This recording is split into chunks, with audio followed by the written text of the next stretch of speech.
Mick, give him your wallet. What for? That's a knife. In the busy, exciting city of New York, we meet a smart and successful writer named Sue Charlton. She works for a big newspaper called Newsday and is very good at her job. She lives a fancy life and is in love with her boss, Richard Mason. Richard is a man who cares a lot about appearances and being seen with the right people. While Sue's life seems perfect, she feels a little bored. She wants a real adventure. A story that is wild and true. I'm not complaining about your work. I have your latest piece right here in front of me, and it's terrific. Last month, this guy in the Northern Territory was attacked by a crocodile. No interviews, no pictures, nothing. So? I tracked him down. And his name? Michael J. Crocodile Dundee. For Sue, this is the perfect story. It's exactly the kind of raw, exciting adventure she has been looking for. Sue travels all the way to Australia to find this mystery man. After landing, she meets her guide, a cheerful round man named Walter Wally Riley. Wally is the business partner of the man Sue is looking for, Michael J. Crocodile Dundee, or Mick for short. He drives her to a small, dusty town called Walkabout Creek. The town is very small, with only one main building, which is both a hotel and a pub. The air is hot, and flies buzz everywhere. So tell me, what's the sideshow all about? I mean, there he was, out there doing a quiet spot of fishing when all of a sudden, bang! Hundreds of miles. Snake-infested swamps. That story's getting better every time you tell it, Wally. Finally, Mick Dundee himself walks into the pub. He is not the huge, scary man Sue might have imagined. He is strong and has skin that is weathered by the sun, but he has a friendly, relaxed smile and kind eyes. He suddenly invites her to a dance, and Sue was surprised by his boldness and free spirit. Here, Wal. Warrant Cyril for me while I dance with this. Legend has it a crocodile took half your leg off. More like a love bite, really. There you are. Enough about me leg. Let me tell you about the rest of me. That night, Dundee was in a good mood, and so he paid for every drink his fellas had. Sue was completely curious about the man she will be writing about, and shortly as the drinks went by, she witnessed the wildest behavior of an Australian man. Wally assures her this happens only if Dundee gets too drunk. The next morning, she decides to hire him as her guide, and they went into the Outback to show her the very spot where the crocodile attacked him. Dundee was the one behind the wheel driving them through the wild lands of Kakadu National Park. I asked one of the tribal elders one day when I was born, and he said, in the summertime. And is there a Mrs. Crocodile Dundee? Anyway, I went off on walkabout, and when I came back, she'd gone.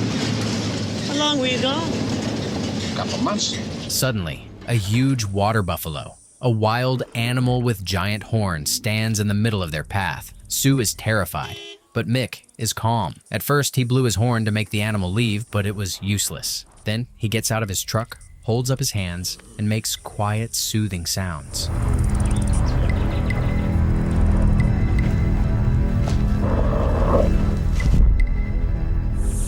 was amazing. Mind over matter.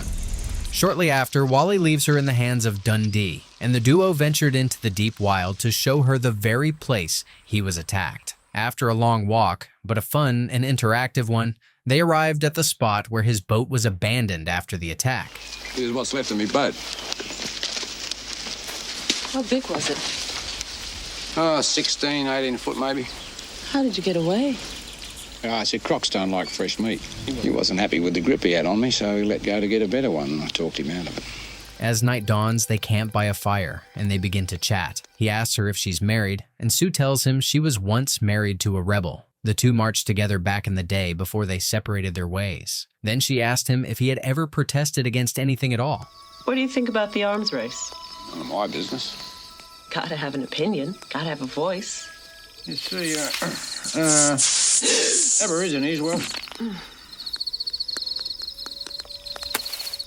The night scared Sue before it began. She wants to stay close to the safest person next to her, but she's afraid she will impose some kind of feeling. But she managed to rest her head for a while, next to Dundee. Late in the night, however, Sue was woken up by the sound of a gunshot in the surrounding area. When she frantically gets up, Dundee is nowhere to be found next to her. As she walks around to look for him, He grabs her quietly and tells her to stay low as cowboys are hunting kangaroos. They're shooting these poor kangaroos for fun.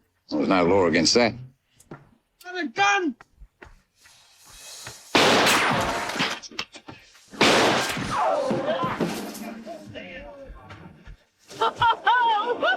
After the heroic moment, Sue is now more compelled and attracted to the good guy in town. The next day, as Dundee shaves his beard with his knife, Sue was trying to record some memo about her time here in the wilderness. She talks about how even though the land is beautiful, it is surrounded by some shallow emptiness. Dundee interrupted and began to tell her regardless of that, he stayed here for 18 months and never felt better than being surrounded by nature. Sue states that she couldn't imagine if she was in his shoes, and Dundee smirks by the very thought she was capable of surviving here.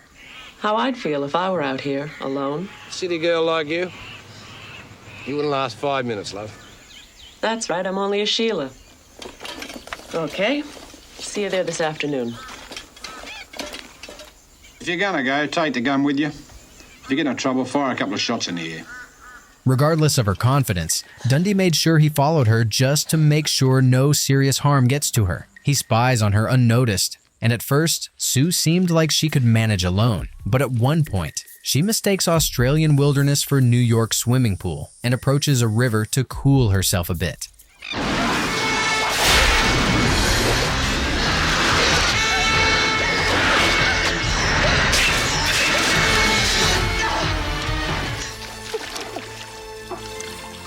All right, it's over. At night, Sue admits that this place isn't for a city girl like her. She seems disappointed in her incapability to survive, but Dundee tries to comfort her, saying the city could be as dangerous as he imagines it being. Sue then asks him if he had never been into the city, and he tells her he is no good for a city, and he would only make it worse, as the city is already overpopulated. Christ, it's like living with Davy Crockett. Mick.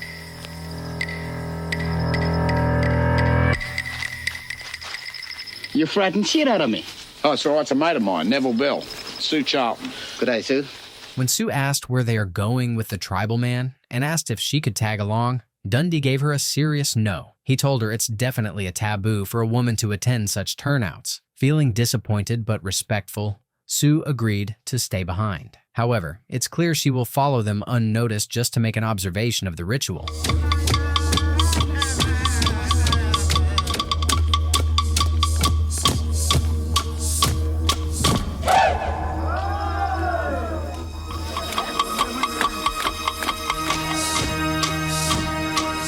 The next day, after a long walk in the hard, crouching sun, Sue tells Dundee that she is starving, and if they could eat. Dundee, being the man that he is, brought a crocodile and grilled it the old-fashioned way. However, Sue doesn't feel like she could eat it.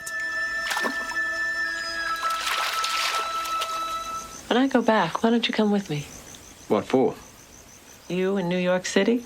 Sue wasn't done spending time with Dundee, and she successfully brought him back to New York to show him around the city. Dundee's arrival in New York is a hilarious and wonderful clash of two different worlds. The man who is an expert in the wilderness is a complete beginner in the city. He is amazed and confused by everything he sees. Richard, Sue's boyfriend, is accompanying them as well, but he doesn't look too happy and excited by Dundee. Upon arrival at the hotel, we see Dundee's innocent nature he has, unlike the city people who usually are selfish and entitled. What tribe are you, Gus? And I ain't from no tribe. You're a black fella, aren't you? Okay. Table for 3. Well, what do you think? Oh, it's a bit rough, but I'll manage. After settling in, Dundee went to visit the bathroom and was confronted by unlike anything he had seen. He is baffled by a special toilet called a bidet and tries to ask Sue about the benefit. You figure it out. After Sue's departure, Dundee decides to roam the city and begins his tour. Everything is unlike he had ever seen, but his manners are with him, saying hello to every passerby, perhaps thinking they are the neighborhood fellas. Sorry. At night, Dundee joined Richard and Sue for dinner, but after getting to the table reserved, Richard began to make unnecessary jokes about Dundee's lifestyle, making him feel unwanted and uncomfortable. He acts all cool and civilized, while he tries to portray Dundee as the caveman and the big elephant in the city. He also shows a great attachment towards Sue, making sure Dundee gets that she is already taken and off the market. I mean, I don't imagine that they have any kangaroo steak or possum grits. After the awkward moment, they drop Richard off at his house, and Sue stays with him to make sure he is all right. She says goodbye and tells him she will come to the hotel and pick him up in the morning. After they left, Dundee got into the cab's front seat and asked the driver if he knows any place with a good buzz. You kidding? I'm Italian. I'd drink you under the table any day, my friend. But the funnel web spider can kill a man in 8 seconds just by looking at him. Cut it open. You know what we found inside it? 3 Filipino fishermen. Hey, my man, what's happening? At the bar, he gets into a flirty conversation with a beautiful woman. He likes it if she could stay for long, but she's playing hard to catch. In the meantime, Danny, the driver, interrupts them and calls to speak with Dundee privately. A man dressed up as a girl.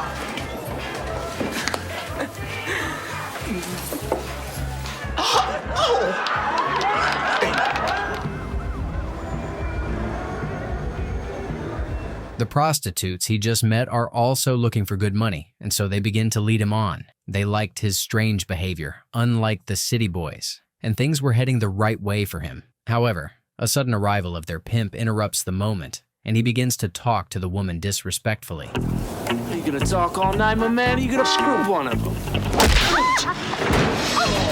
Nice chatting to you, ladies. Then I'll have none and you'll have 2. The towels for Senor Mick. Is that you, Rosita? Later, Sue and Dundee went on an adventure into the city. She is showing him around, taking pictures of him, posing towards the city, and it's pretty much a good day they spend. She also bought him a local hot dog, just so he could have a taste of civilization and city lifestyle. As they walk and talk through the city, they stop at one point to see a man getting a haircut through a window. Something about it made people stand in a crowd to see his hair, and suddenly a thief ran between them all, grabbing a purse of a woman.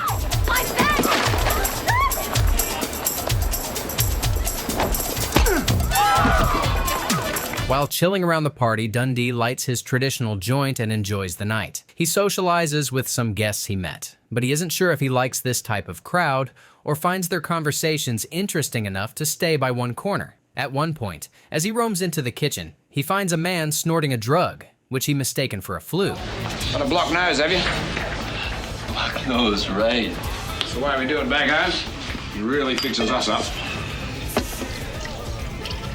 Get your head right down onto that. Breathe it in real deep. 10 minutes of that, you'll be clear as a bell, no worries. Later, Dundee calls his hometown pub and speaks with Wally about how things are here. Wally assures him everything is doing fine without him and asks how he is coming along with Sue. Dundee tells him that there is something, but he can't quite know. But he assures him he might have to stay longer. Wally is happy to hear from him and tells the others about how things are going great for their good friend Dundee. Later on at night, Sue and Dundee walk through the streets, talking and flirting as always, when they are suddenly approached by a man that doesn't look friendly.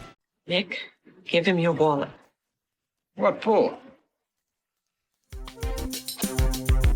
That's a knife. Just kids having fun. As Mick spends more time in the city, Sue sees the difference between him and her fiancé, Richard. Richard thinks Mick is a simple joke, a caveman to be laughed at. But Sue sees that Mick's simplicity is actually a form of wisdom. She realizes she is in love with his honesty, his courage, and his kind heart. Richard, feeling threatened by Mick, decides to secure his relationship with Sue and proposes to her at a dinner party. I guess everyone in this room knows how this beautiful lady and I feel about each other. Perhaps I'll have more success as her husband, if she'll have me.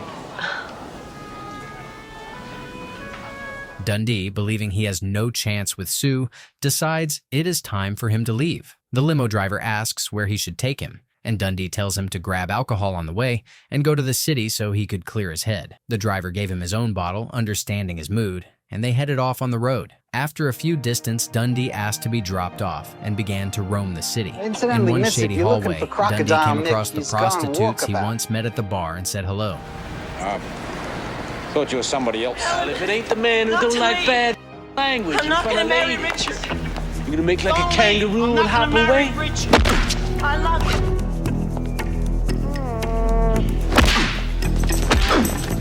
The next day, Sue called at the hotel reception looking forward to talking to him. However, she is told that he will be checking out today. Feeling like she will lose him, Sue immediately decided to go to the hotel in person and talk to him before he leaves. In the meantime, however, Dundee was done with it all and was walking out of the front door of the hotel. If you're looking for adventure, there's a subway about 2 blocks that way. It'll take you to Grand Central Station. Incidentally, miss, if you're looking for Crocodile Mick, he's gone walkabout. Helen, not to leave. I'm not gonna marry Richard. Don't leave. I'm not gonna marry Richard. I love him. A huge smile spreads across Dundee's face when he hears she loves him. In a truly unforgettable moment, he climbs onto the shoulders of the people around him. The crowd cheers and passes him over their heads, across the tracks, and into Sue's waiting arms. They share a triumphant kiss. Sometime later, we see the couple living their best life together. They now live in Sue's beautiful and spacious apartment. But for a man used to the endless open spaces of the Australian outback, the city feels like a comfortable cage. One day, he decides to go fishing in the busy New York harbor. But instead of using a fishing rod, he uses a stick of dynamite. The loud explosion sends water flying and brings up plenty of fish, but it also causes a panic among the Coast Guards, and he is abruptly surrounded. But they all know who he is and are friendly with their approach. Late in the morning, Dundee brought a fresh fish to Sue while she was in the shower, and she appreciates it. After making coffee for the two, Dundee told her he is actually looking for a job. He knows a man can't stay on holidays forever, and Sue is happy as she ever was because Dundee is making an effort to fit into her society. Mick, we definitely have to get you a job. Hey, Mick, my friend didn't see throw. Could you show him, huh? All right, wait a minute. Where's the rabbit? Here it is. Yeah, right. That's the rabbit. Dundee went to a local bar hoping to find someone who could get him a decent job, but his friendly and trusting nature doesn't quite fit in with the tough, cynical New Yorkers. He orders a drink, but before he could enjoy it, an old friend came to startle him with a surprise job. Well, then look no further. Like, I can get you into something sweet. Let me just grab some cigarettes, then we'll talk some business. Okay. Later at the mall, Dundee and Sue walk around shopping. Dundee tried on some cologne, which Sue claims to make him an irresistible man. The flame and connection between them is still hot, and their eyes say it all. Dundee is trying to buy something for Wally, and he hopes he would like the aftershave, the type that can only be got in America. Later at her office, Sue is approached by her assistant, who questions her about a newspaper that shows her ex-husband. Oh, speaking of action, when am I going to meet Tarzan? This must be Rico. What the hell is this?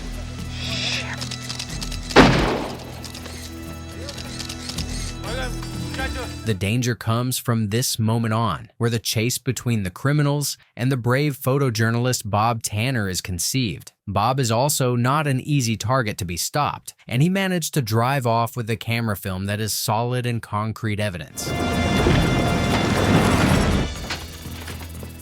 He killed a guy. Personally, I took pictures of the whole thing. Where did you send him by? Now come here and get me! Stay put. We'll be there within the hour. You'll be out in the next flight. Dundee placed the mail for Sue in his pocket and went to the city to see if he was lucky to find a job. As he stands there, he is once again approached by Leroy Brown. No worries. See you back here. Back here in 5 minutes. Got it. Oh, that's your stationery. Can you wait while I check this? There's a guy walking past your window. No, serious. Oh my God, it's a jumper. Oh, maybe I should go and talk to him, eh? I love that bitch. All right. And he betrayed me. Meanwhile, Sue is just getting off work when she was approached and threatened to get into a car. It was the drug cartel who was after Bob, her ex-husband. After making her calm down with a gun upon her face, Sue is taken to a place where the real boss is located. The leader of this cartel is a cold and ruthless man named Luis Rico. You got something for me? Who are you and what do you want? Your ex-husband Bob sent you a film.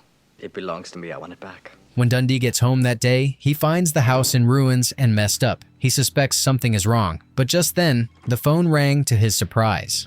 Mick, listen, this is really important. I'm in a lot of trouble. Was there a letter from me, from Colombia? Colombia? Yeah, I got it here. I'm being held prisoner by these... Shut up and listen. There's a cop coming to see you. Get rid of him or your lady is a dead woman. Shortly after that, Dundee got ready and left his apartment. At first, he thought he was alone, but unbeknownst to his awareness, the DEA are tagging him, suspecting he will lead them to the mystery. After walking a few distance, however, Dundee felt like he was being followed, and so he made sure to stop and check it out. The DEA agent tagging him lost him in the crowd and got really upset by it. For a short moment, he decides to go to the bathroom before he makes a call to his colleague and updates him on his progress. No, Lord, man, no. Look. What do you want with Sue? Photographs, pictures of a guy named... Who's Rico? Yeah, it's a big-time drug dealer. He's a killer. Shortly after, Dundee arrives at the train station where he meets with one of the gangs. The plan is to hand over the mail received from Bob. But before that could happen, Dundee asked if Sue is all right and her whereabouts. Where's the girl? Coming in on the next train. The item? We'll wait. She must have got off at the wrong stop. How's this work?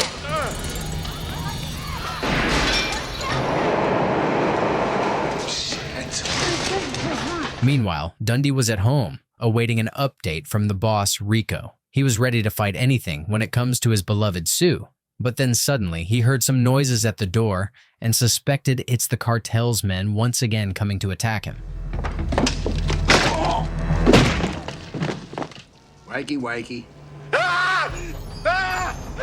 You kill people for a living. Not very good at it, are you? Who do you think you're kidding, huh? You ain't got a... Rico's got her at his place. Where exactly is that? Later, Dundee went to the bar to meet with Leroy Brown. He explained the situation and how the DEA is involved, and the bad guys are holding Sue captive. Leroy told him this could be way bigger and hazardous to him, and thus, he might need help. Later in the evening, while the boss dines with his right-hand man and Sue, she doesn't have the appetite. Rico told her she should eat, but she insults the food would be nice, but she just isn't comfortable with the company. He doesn't like the attitude and warns her once again. However, what he doesn't know is Dundee is already outside the mansion, studying how he will enter the premises and rescue Sue. They're gonna know you're there before you do. Guys like this own cops.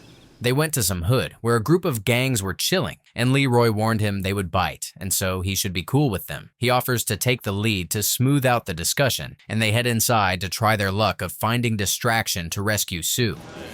Not a problem. Need your help. Come to the right place. That's what we're here for, huh? How can we be of service?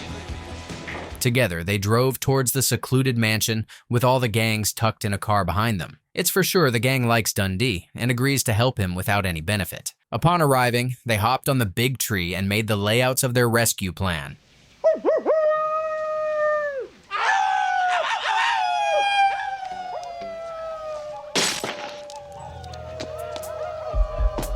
Go get rid of them. Damn, he's going in.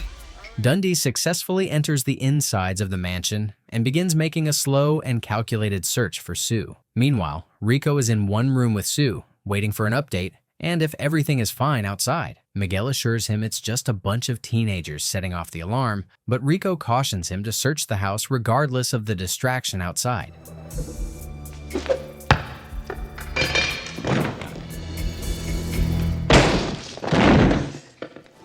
Looks like you've already taken care of business. The next day at home, Dundee makes breakfast and Sue joins him in the kitchen. They also have a cop guest who is here to question about last night's chaos. Suddenly, the DEA agent came in and told the cop to leave as this only concerns the higher authorities. Just how exactly was Bob involved in this? There's the photos Bob took. Building across the street! But not here, somewhere I can see him coming. They travel to Australia, Dundee's hometown, and join the rest of his friends at the lonely pub and hotel. Wally's also there, telling adventures as usual, and it was one big happy reunion they have when they saw Dundee with Sue. Mick! You're back! You're back! Sue Charlton, now here's another one of your fellow countrymen. She's a brilliant...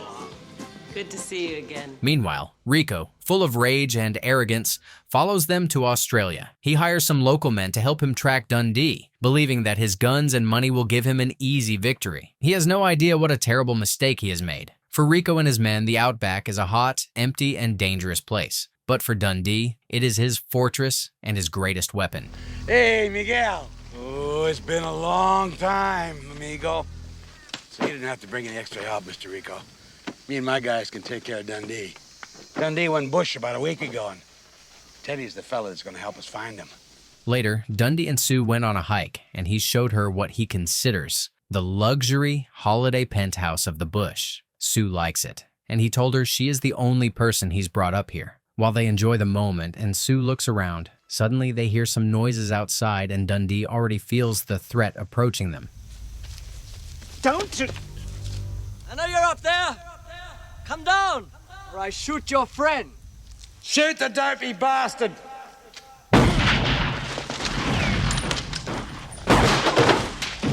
Shortly after, the men gather their stuff and begin chasing the duo on foot in the hot, sun-drenched wilderness. Unlike them, Dundee is in his territory feeling like he is ahead of his game and always protecting Sue as they go deeper into the wild.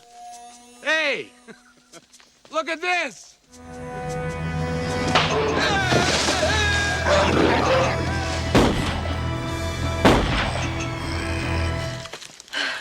You've lost them. Later, we see the cartels camping and resting for a while. Rico is already exhausted, and Miguel is too. Just when they thought they were having a break, however, a sudden scream from a distance startles them, and they rush to see what's going on. What's happened? Crocodile. Yeah, it's a croc. There's nothing we could do here. The duo then went to a higher place where Sue collects berries for them, and Dundee does what he calls making a phone call contact.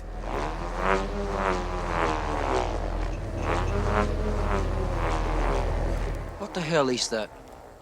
Did you hear that noise? What noise? Listen, boys, you should be nice for the lady. The bats are attracted to the berry mixture Dundee had thrown on the thugs, and each one rushes to save themselves from them. In the chaos, Rico picks up his gun and shoots at the sky to scare the bats. He then orders his men to get a good rest because they have a big, long day tomorrow. Dundee sees and hears everything, and he swears he will not stop making it a long night for them. Late in the night, while everyone sleeps, that's when Dundee makes him move. What is it? A snake. Bloody big snake. Dundee was here? In the camp? Yeah. And you didn't even get a shot off. He moved like lightning, and Dundee's some sort of a ghost or something. While Rico is determined, however, his thugs are coming to believe Wally's statement of black magic and curses around here. Thus, they decide the pay isn't worth it, and they depart, saying screw it and abandoning their boss. In the meantime, Rico and his loyal ones are looking for Dundee tracks. Wally was taking the lead, and at one point, he encountered Dundee unbeknownst to the group. Point? You want me to lead them to Jabba Point? Okay. Now I know where he's headed. Jabba Point, because... Dundee then sits with Sue, and he asks her how she is holding up. She is a bit tired, but she states she wouldn't miss it for the world. Suddenly, their talk is interrupted by a bushman who is closely related to Dundee, who is here to help. You keep an eye on this lot. I want to go after Wally. Be careful, this isn't a game. Just to me. He wants to know if we're allowed to eat these men. Later, we see the men that escaped their boss walking in the woods trying to find the main road. While they were conversing, one of them stated he did have a bad feeling about this. The other replied. However, he couldn't get a response. When he turns around and sees his friend, he is nowhere to be found. Scared, he ran off to save himself. Turns out Dundee's men had taken his friend captive right then and there. Meanwhile, Wally is leading them away, and he deliberately erases the hints Dundee placed for him. Rico and his right-hand man, Miguel, are still letting him take the lead blindly. We don't need him now anyway. He's already shown us the way to Jabba Point. First you shoot my head, now you try to drown me. Meanwhile, Rico and Miguel are wandering in the sun, hoping to find Dundee somewhere vulnerable. At one point, he spots them from a cliff, and he begins to play his game on them. He first threw a stone at them to make them alert. It's time we start playing this bushman's game his way. Did you chase a snake into the cane fields?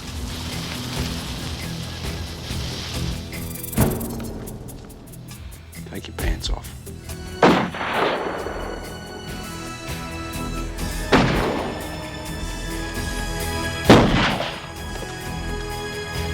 Mick. When Sue saw her beloved off the cliff, she was hopeless that she lost him. Her heart stopped for a moment, and Wally as well felt like its worst thing that had happened to him. They both stare at the corpse, dumbfounded by how things turned out for Dundee, until the bushman tells them it's not Dundee who is laying down there. Plan was work until you turn up and shot Mick. That's not Mick. There's Mick over there.